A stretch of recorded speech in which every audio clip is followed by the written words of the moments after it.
Jake had always dreamed of meeting someone from another planet. As a kid, he would stare at the stars through his bedroom window, wondering if anyone was looking back at him. Now, at 28 years old, his childhood dream was about to come. True in the most unexpected way. The phone call came on a Tuesday morning while Jake was having his coffee. His boss from the Environmental Research Center sounded excited. "Jake, you won't believe this. The government just approved the first cultural exchange program with the visitors from space. They want someone young, smart, and open-minded. Your name came up first." Jake nearly choked on his coffee. Everyone knew about the aliens who had arrived 6 months ago. They called themselves the Aquarians, and they looked almost like humans, but with beautiful blue-tinted skin that seemed to glow softly. The news channels couldn't stop talking about them. Some people were scared, others were curious, but everyone was fascinated. "You mean I get to actually live with one of them?" Jake asked, his heart racing. "For 2 whole weeks. You'll be the first human to experience their daily life up close. Think you can handle it?" Jake didn't even hesitate. "Yes, absolutely yes." 3 weeks later, Jake found himself driving through the Nevada desert toward a special facility that looked like something from a science fiction movie. The building was huge, with strange curved walls that sparkled in the sunlight.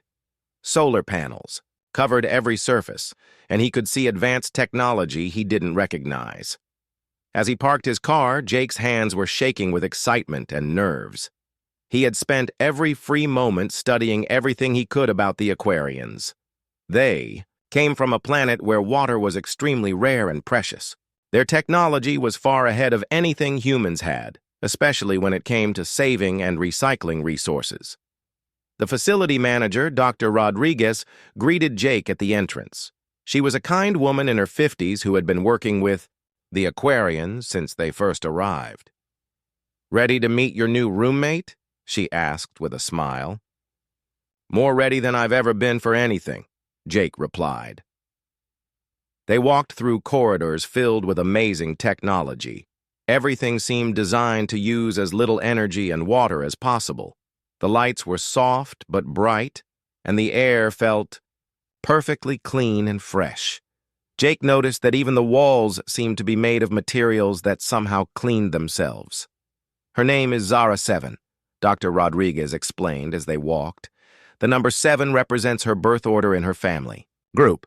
She's about your age in human years, though Aquarians age differently than we do. She's incredibly intelligent and curious about human culture." Jake's stomach fluttered with butterflies.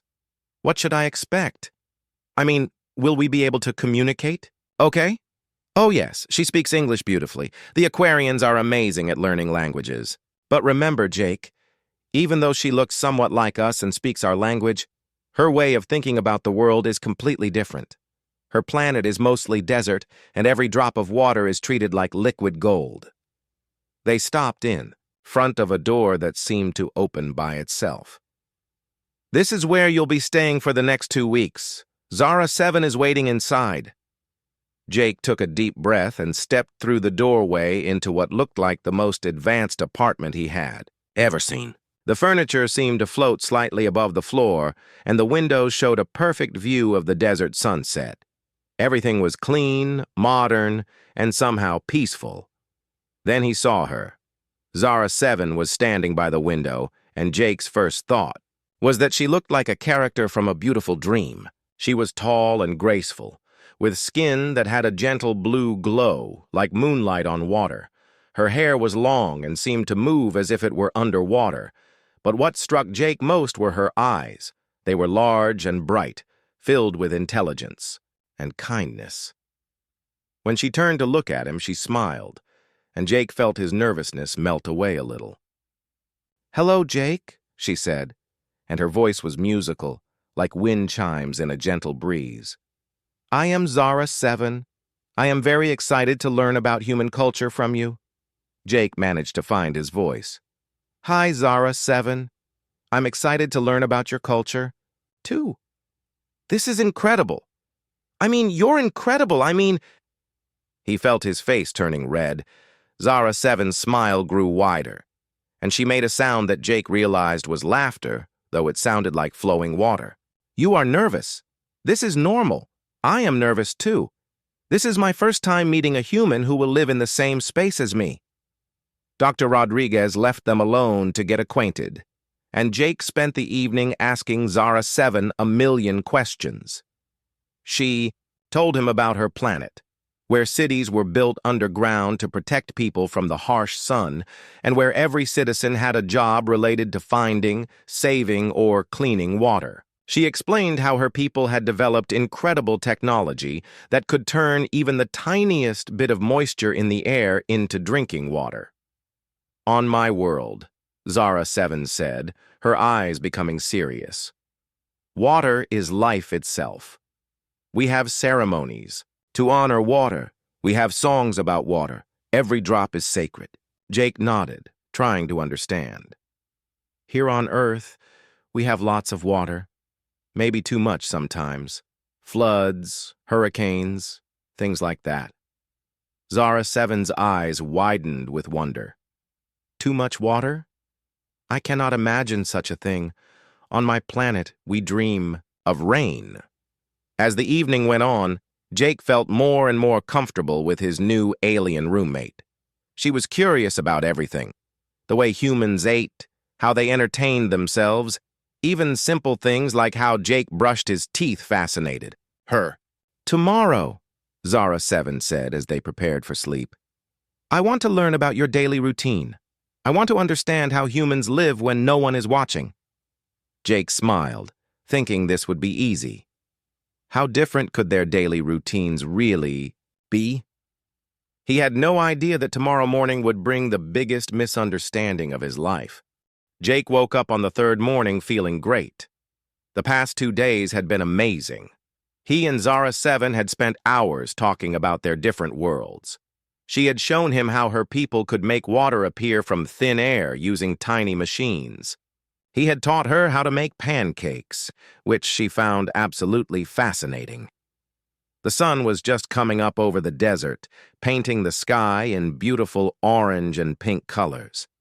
Jake stretched and yawned, feeling hungry and needing to use the bathroom. It was still early, and he figured Zara 7 was probably still sleeping in her room.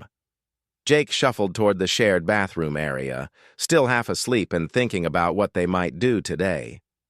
Maybe Zara 7 would show him more of her amazing technology, or perhaps they could explore the facility grounds together. He was getting used to living with someone from another planet, and it felt surprisingly normal.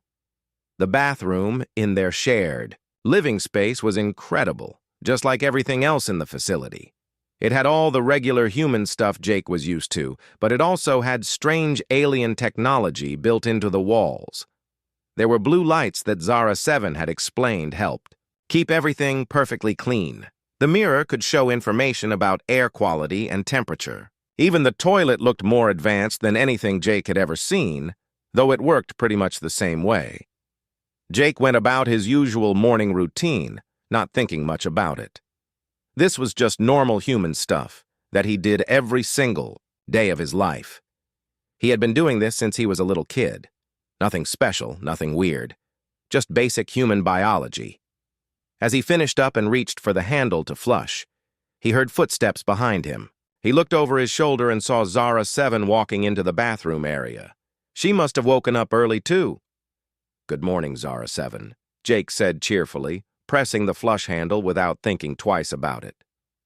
What happened next was something Jake would never forget for the rest of his life.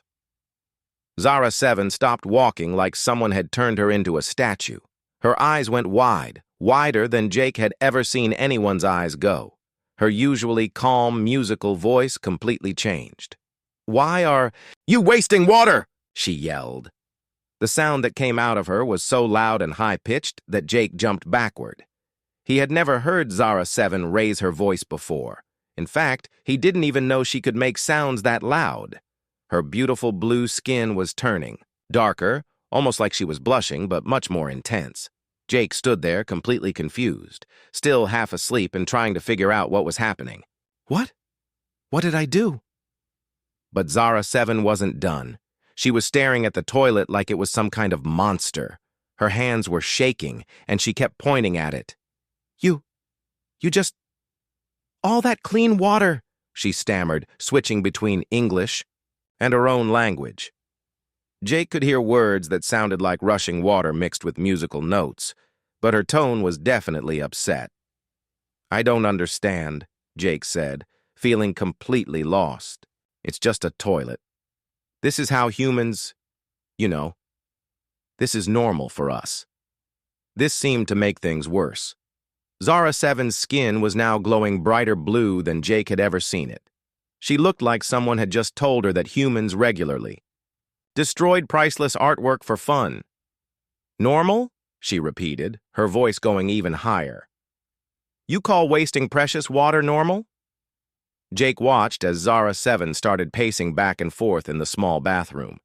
She was moving her hands around while talking rapidly in her own language.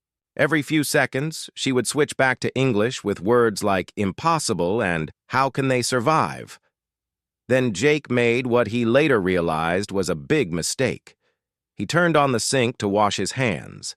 The sound of running water made Zara 7 freeze again. She slowly turned to look at Jake, and her expression was like someone watching their house burn down. More water? She whispered, and Jake could hear her voice shaking. You're using even more water? Jake turned off the sink quickly, but the damage was done. Zara 7 was now breathing fast, and her skin was changing colors rapidly between light blue and dark blue. She looked like she might faint. Zara 7, are you okay? Jake asked, genuinely worried now. He had never seen anyone react like this to something so ordinary. Okay? She repeated. Okay? You just threw away enough water to keep an aquarium alive for days. And then you used more water just to clean your hands. How is your species still alive? Jake tried to explain. Look, I know this might seem weird to you, but this is how humans have always done things. The water doesn't disappear. It goes into pipes and gets cleaned and comes back. But Zara 7 wasn't listening. She was now talking to herself in her own language, gesturing wildly. Jake caught a few English words mixed in. Ecological disaster, resource destruction, and what sounded like impossible waste. Other people in the facility must have heard the commotion because Jake could hear footsteps running down the hallway toward their room. This was definitely not how he had imagined his third morning would go. Jake stood there in his pajamas, feeling like he had accidentally started some kind of intergalactic incident just by using the bathroom normally. He had no idea how something so simple and ordinary could cause such a huge reaction.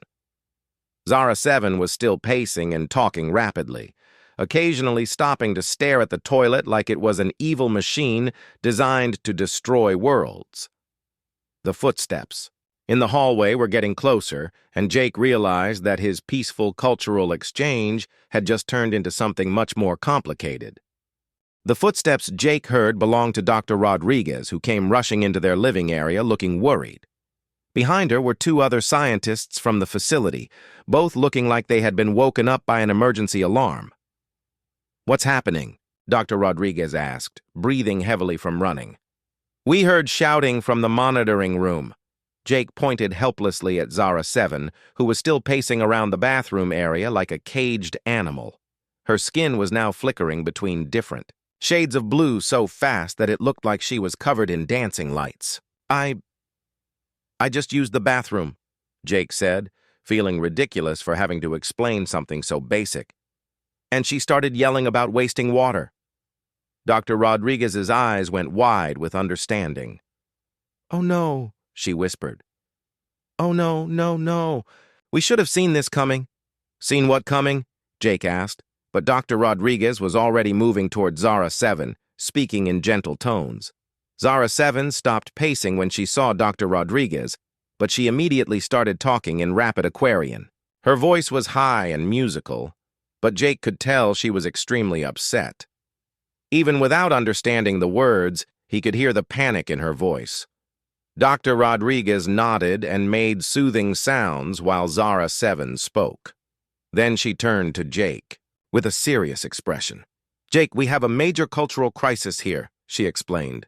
"On Zara 7's planet, what you just did would be like, imagine if someone took a bucket of food and threw it in the garbage in front of a starving person." "But it's just water," Jake protested. "We have tons of water on Earth." This comment made Zara 7 stop talking and stare at Jake like he had just said something unbelievable. "Tons of water?" she repeated in English, her voice shaking. "You have tons of water and you throw it away?" One of the other scientists, Dr. Kim, stepped forward. "Jake, on Aquarius Prime, an average person uses less water in a month than you just used in 30 seconds. Jake felt his stomach drop. He was starting to understand why Zara 7 was so upset, but he still didn't know how to fix it. Zara 7 started talking again, this time mixing English with her own language. "My grandmother. She saved water drops in tiny containers. Sacred. Duty. How do humans survive being so wasteful?" Dr. Rodriguez quickly activated a communication device that looked like a floating crystal. "We need to contact the Aquarian Cultural Council immediately," she said to her team. Within minutes, the room filled with a soft blue light, and three-dimensional images of Aquarian elders appeared in the air. Jake had never seen a hologram before, and under normal circumstances he would have been amazed. Right now, he was too worried about having accidentally offended an entire alien species. The holographic elders were beautiful and wise-looking, with skin that seemed to contain swirling galaxies. The one in the center, who appeared to be the leader, began speaking in the musical Aquarian language while looking directly at Zara 7. Zara 7 responded, and Jake watched as she gestured toward him in the bathroom. Her voice was still upset, but she seemed calmer now that she was talking to her own people. Dr. Rodriguez whispered to Jake, "She's explaining what she witnessed. The elders are trying to help her understand that different planets have different survival methods." The lead elder, who Dr. Rodriguez had introduced as Elder Nixie Prime, turned toward Jake. When she spoke, her words came through a translation device in perfect English. "Young human Jake," the elder said, her voice like gentle ocean waves. "Please do not feel ashamed. Zara 7 is experiencing what your people might call culture shock. On our world, water is so rare that we have evolved special biological systems that recycle every drop within our bodies." Jake blinked in surprise. "You mean you never need to use bathrooms?" "Our waste processing happens internally and completely," another elder explained. "Nothing is ever lost. What you call normal bodily functions we handle through advanced biological recycling that our species developed over millions of years." Zara 7 spoke up, her voice still shaky but more controlled. "Jake, imagine if I took your most precious possession and threw it away while laughing. That is how I felt watching you." "But I wasn't laughing," Jake said softly. "I was just being human." The elders made clicking sounds that the translation device explained meant thoughtful consideration. Elder Nixie Prime spoke again. "This is precisely why cultural exchange is so important, young ones. Zara 7, you must understand that Jake's planet has abundant water that naturally cycles through their environment. Their waste systems are part of a larger natural process that has sustained their species successfully." "But so much waste," Zara 7 said, though she sounded less panicked now. "And Jake," the elder continued, "you must understand that on our world, such an act would indeed be devastating. Zara 7's reaction comes from millions of years of evolution on a desert planet, where waste means death." Jake looked at Zara 7, who was standing quietly now, her skin settling into a softer blue color. He felt terrible that his normal morning routine had caused her so much distress. "I'm really sorry, Zara 7, he said sincerely. "I had no idea. If I had known it would upset you, I would have explained first." Zara 7 looked at him with her large, expressive eyes. "And I am sorry for yelling, Jake. I was scared, confused. On my world, such actions would mean my family could die. Elders continued talking with both of them, explaining the deep biological and cultural differences between their species. Jake learned that aquarians had special organs that processed waste into pure energy, leaving nothing behind. They had no concept of using additional resources for biological functions. As the conversation continued, both Jake and Zara 7 began to realize that this misunderstanding was actually an opportunity to learn something incredible about each other's worlds. Over the next few days, Jake and Zara 7 worked together to understand each other's worlds better. The bathroom incident, as they started calling it, became the beginning of the most interesting learning experience of Jake's life. Jake decided to show Zara 7 how Earth's water system actually worked. He took her to the facility's water treatment area, where she could see the amazing technology that cleaned and recycled water for the entire building. "Look," Jake explained, pointing to the huge tanks and pipes. "When I flush the toilet, the water doesn't just disappear. It goes through all these cleaning processes and comes back as fresh water again." Zara 7 studied the machinery with fascination. Her eyes lit up as she watched water moving through different stages of cleaning. "This is incredible technology," she said. "But Jake, so much energy is needed for this process. On my planet, we learned to do this inside our bodies so no outside energy is wasted."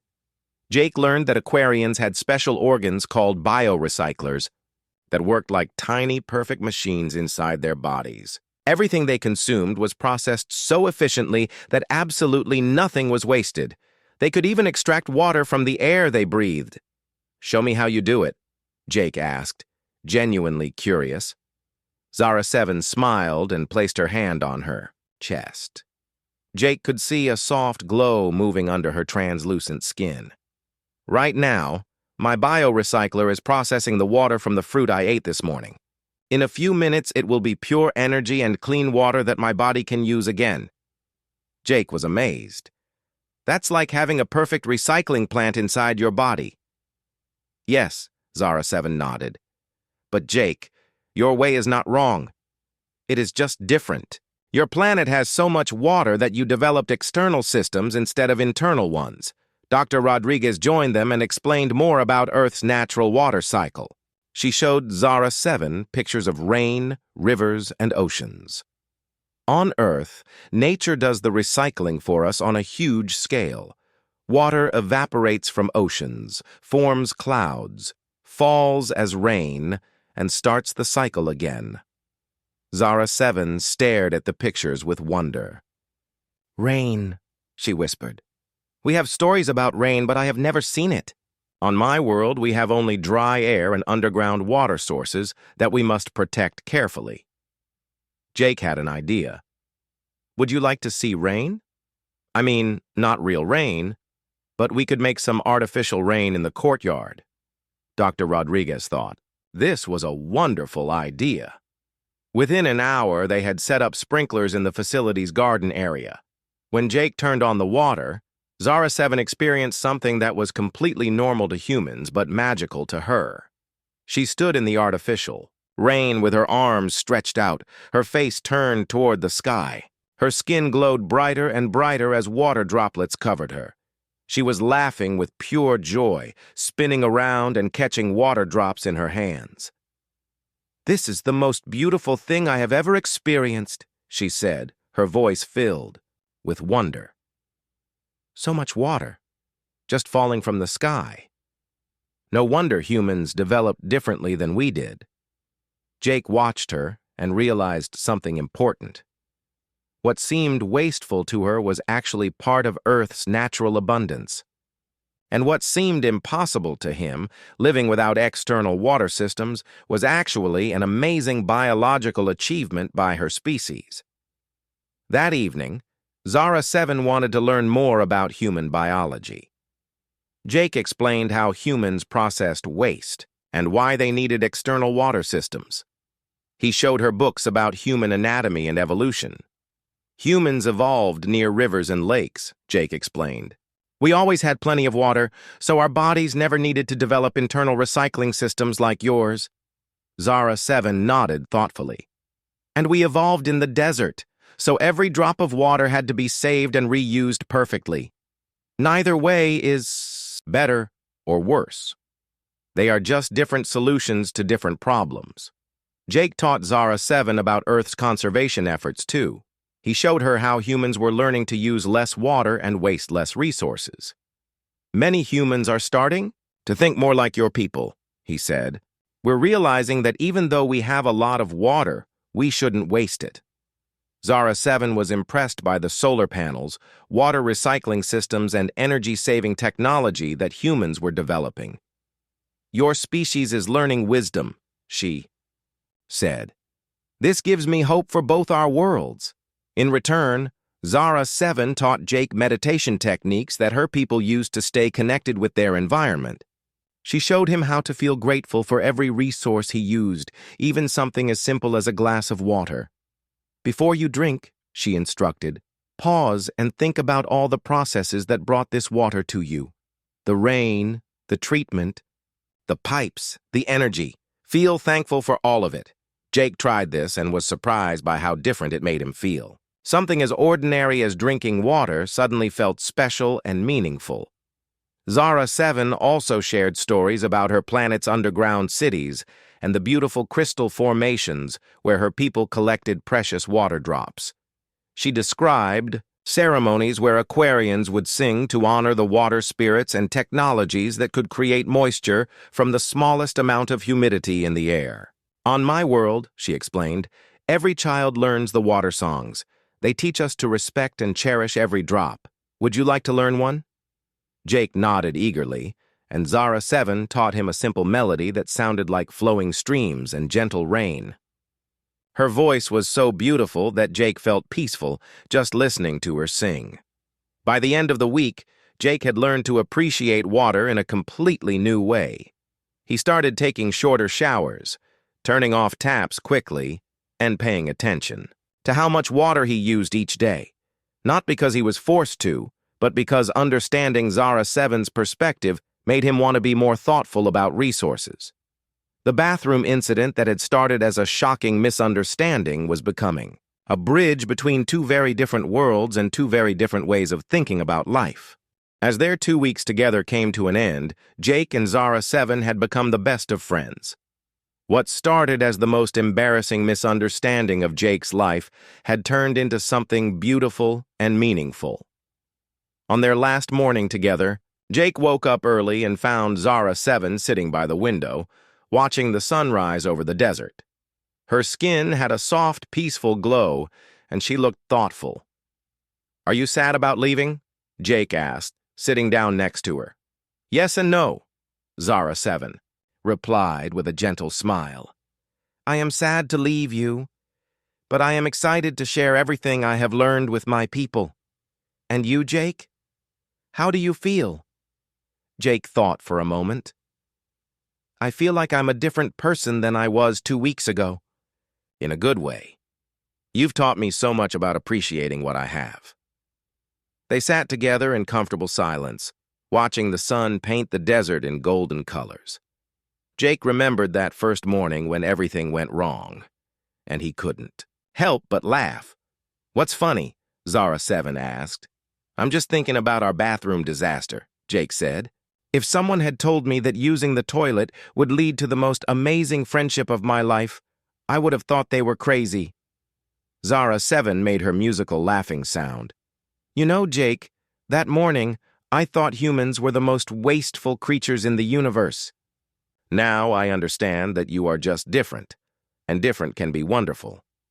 Dr. Rodriguez joined them for breakfast, bringing news that made both Jake and Zara 7 excited. "The cultural exchange program has been such a success," she announced, "that both governments want to expand it. Jake, they want you to help train other humans who will participate in future exchanges. And Zara 7, your people have asked you to become an official cultural ambassador." Jake felt proud and nervous at the same time. "You mean I get to help other people avoid bathroom disasters?" "Exactly," Dr. Rodriguez laughed. "Your experience, both the mistakes and the learning, will help future exchanges go much smoother." Zara 7 nodded thoughtfully. I want to teach my people what I learned about human resourcefulness and Earth's natural cycles. Many Aquarians still think humans are wasteful, but they need to understand the bigger picture. After breakfast, Jake and Zara 7 decided to create something special to remember their time together. They worked on a presentation that they could both use to teach their respective species about each other. Jake made a simple video explaining Aquarian biology and culture. He talked about their amazing internal recycling systems, their desert planet, and their beautiful relationship with water. He made sure to explain that what seemed like waste to Aquarians was actually part of Earth's natural systems. The most important thing I learned, Jake said to the camera, is that there's no right or wrong way to survive. There are just different ways that work for different worlds. Zara 7 created a holographic presentation for her people, showing Earth's water cycle, human conservation efforts, and the friendship she had built with Jake. She included recordings of rain sounds and images of Earth's oceans and rivers. Humans are not wasteful, she explained in her presentation. They are adapted to their abundant world, just as we are adapted to our scarce one. Both species have much to learn from each other. As the day progressed, other scientists and officials came to say goodbye to Zara 7. Everyone was impressed by how well the exchange had gone after the rocky start. One of the government officials pulled Jake aside. Your experience is going to be studied and used as a model for future cultural exchanges with other alien species. You should be proud of how you handled such a difficult situation. Jake felt amazed. Just 2 weeks ago, he was a regular environmental scientist. Now he was apparently helping to build bridges between different worlds. That evening, Jake and Zara 7 had a farewell dinner together. They shared their favorite foods from both cultures. Jake had learned to enjoy some Aquarian dishes that tasted like ocean breeze and starlight. Zara 7 had become surprisingly good at making pancakes, though she still found it incredible that humans would use so much syrup on them. Jake, Zara 7 said seriously, promise me something. Anything, Jake replied.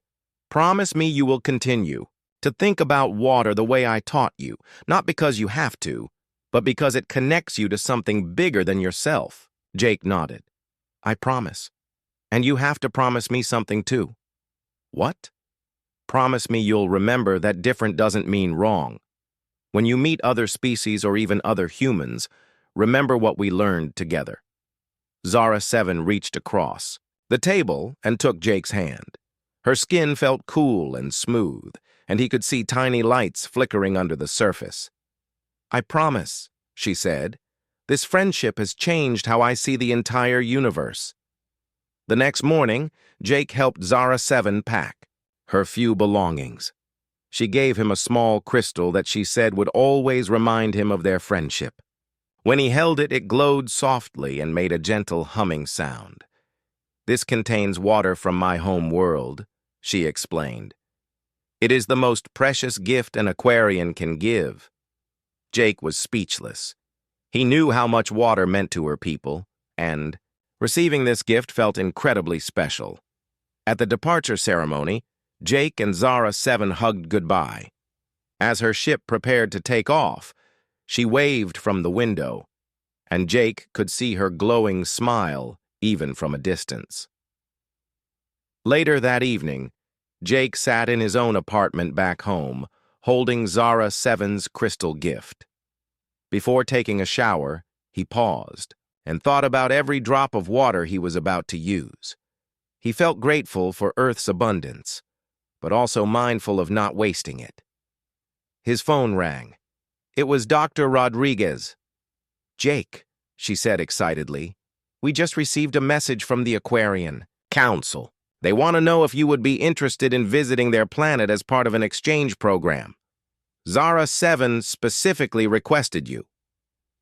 Jake looked out his window at the stars and smiled. His adventure with alien cultures was just beginning, and he couldn't wait to see what he would learn next.